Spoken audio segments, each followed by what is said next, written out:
Welcome back, collectors, history lovers, and treasure hunters to Rare Coin Legacy, the channel where ordinary pocket change turns into extraordinary stories of hidden wealth, forgotten minting chaos, and jaw-dropping discoveries that rewrite what we think we know about modern coins. And today we are diving deep into one of the most shocking and controversial penny stories ever whispered about in numismatic circles. The legendary 2003 Lincoln 1 cent that some experts and collectors believe could reach a mind-blowing value of up to $14 million under the rarest circumstances, a claim that sounds unbelievable until you understand how a perfect storm of minting errors, transitional metal possibilities, dicatastrophes, undocumented anomalies, and collector psychology collide in a way that transforms a common copper-colored coin into a once-in-a-lifetime artifact. Because the year 2003 sits at a fascinating crossroads in modern U.S. mint history when production pressure, aging equipment, experimental processes, and record-breaking coin output created conditions where mistakes were not only possible but inevitable, and the Denver Mint in particular was striking billions of Lincoln cents at full speed to meet circulation demand, meaning dies were pushed far beyond ideal lifespans, quality control was stretched thin, and subtle abnormalities could slip through unnoticed, especially when they did not immediately disrupt coin appearance to the naked eye. And this is where the story of the 2003 penny becomes so compelling, because while most people see it as just another post-1982 zinc cent with a copper coating,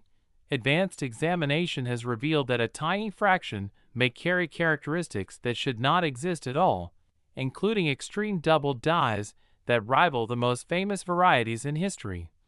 off-metal strikes that suggest planchet contamination or transitional stock errors, dramatic die breaks that create unique raised structures never repeated on another coin, and even weight and density anomalies that hint at experimental alloys or improperly mixed blanks that escape destruction. And to understand how such a coin could theoretically command a $14 million valuation, we have to explore not just one error, but a convergence of multiple high-tier errors on a single surviving specimen, because numismatic value is not additive but exponential, meaning a coin with one rare error may be worth thousands, two rare errors tens of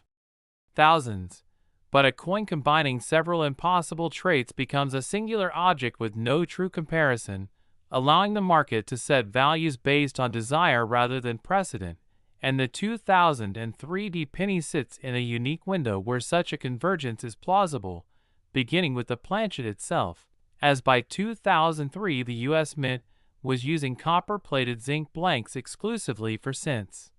Yet documented cases exist of wrong planchet strikes both before and after this year, including cents struck on foreign planchets, experimental alloys, and even leftover bronze blanks from pre-1982 stock that were supposed to be melted but sometimes lingered in machinery. And if a genuine 2003 cent were confirmed to be struck on a solid bronze or other non-standard metal planchet with full original mint luster, correct diameter, sharp strike, and matching die markers, it would already be a 6 or 7-figure coin on its own. But the story does not stop there, because weight anomalies reported by some collectors show certain 2003 cents weighing significantly more or less than the expected 2.5 grams, suggesting either incomplete plating, improper zinc core composition, or even alloy contamination during blank production. And while many weight deviations are dismissed as post-mint damage or corrosion, a fully certified example with intact surfaces and metallurgical confirmation would challenge existing assumptions about cent production in the early 2000s, raising the possibility that experimental or emergency alloy mixes were used during periods of supply strain, especially considering the Mint's ongoing research into alternative cent compositions due to rising metal costs at the time. And when you combine a wrong or anomalous planchet with a dramatic die error, value accelerates rapidly. And this brings us to the double die phenomenon associated with certain 2003 cents. Because while minor machine doubling is common and worthless, true double die is created during hubbing are a completely different story, resulting in strong, rounded, fully separated secondary images that appear on letters, numbers, and Lincoln's portrait itself, and some reported 2003D examples display doubling on the date, the word liberty, and the motto "I in God we trust" that is far stronger than typical modern varieties, raising questions about hub misalignment during die creation. And while these varieties remain understudied compared to classic double dies of the 1950s and 1960s, a discovery of an extreme, classifiable double die with dramatic visual impact would immediately place the coin among the most important modern set errors ever found, especially if paired with other anomalies. And then there are die breaks and retained cut formations, which occur when a die physically fractures under stress, leaving raised, irregular shapes on the coin where metal flows into the gap. And in 2003, with dies striking millions of coins before replacement, the probability of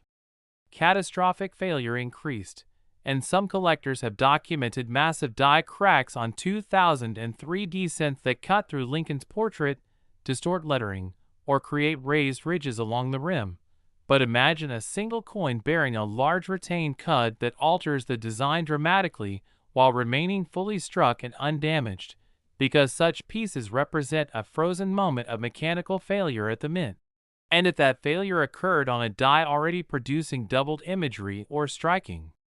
anomalous planchets, the resulting coin becomes a unique intersection of processes that should never align, and uniqueness is the ultimate driver of extreme value. Because when a coin is truly one of one, traditional price guides become irrelevant, and collectors with deep pockets compete not just to own it, but to secure a piece of numismatic legend. And this is where the $14 million figure enters the conversation, not as a guaranteed price, but as a theoretical ceiling based on precedent, because we have already seen modern coins with far fewer anomalies reach multi-million-dollar valuations when their stories captured public imagination, especially when media attention, auction house promotion, and registry competition amplify demand. And the Lincoln cent, as America's most collected coin series, has an unmatched audience size, meaning a once-in-a-generation error in this series commands attention far beyond the numismatic community, drawing interest from investors, historians, and even museums. And the 2003D penny benefits from another psychological factor as well, its deceptive normalcy, because unlike ancient gold coins or early silver dollars, it looks like something anyone might have in a jar at home, creating a powerful narrative of hidden wealth that fuels bidding wars. And when such a coin is authenticated by top grading services, encapsulated, and presented with a detailed report confirming its impossible characteristics, the market reaction can be explosive, especially if the coin's discovery story adds mystery or drama,